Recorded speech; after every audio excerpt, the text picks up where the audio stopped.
మామూలుగా రైతు అంత యూరియా వాడితే పంట తీసుకునేది ఇంత. మిగతా యూరియా ఎక్కడికి వెళ్తా? సగం భూమిలో కలిసి పంటకు పనికొచ్చే సూక్ష్మజీవులను మరియు వానపాములను చంపేస్తుంది.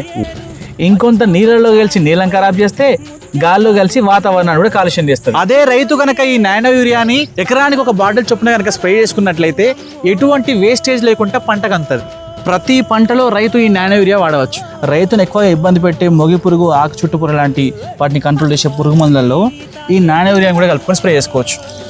రైతు నానో యూరియాని పురుగు మందులతో కలిపి స్ప్రే చేసేటప్పుడు అది కలుస్తుందా కలవదా అని డౌట్ ఉంటే ఏం చేయాలంటే ఒక మగ్లో కానీ ఈ విధంగా బేషన్ డబ్బాలో కానీ నానో యూరియా పోసుకొని దాంట్లో ఏదైతే పురుగు మందు మనం స్ప్రే చేస్తున్నామో ఆ పురుగు మందులో కలుపుకుంటే ఒక 2 నిమిషాల తర్వాత మనం ఇట్లా కట్టెపుడితో కలుపుకొని చూసుకుంటే 2 నిమిషాల తర్వాత కనుక అది గడ్డ కట్టింది అనుకోండి స్ప్రేయింగ్కి పనికిరాదని అర్థం. లేదంటే బ్రహ్మాండంగా స్ప్రే చేసుకోవచ్చు. ప్రతి రైతుకి ఇప్పుడే ఈ వీడియో షేర్ చేసి మీ వంతు సహాయం చేయండి. జై జవాన్ జై కిసాన్.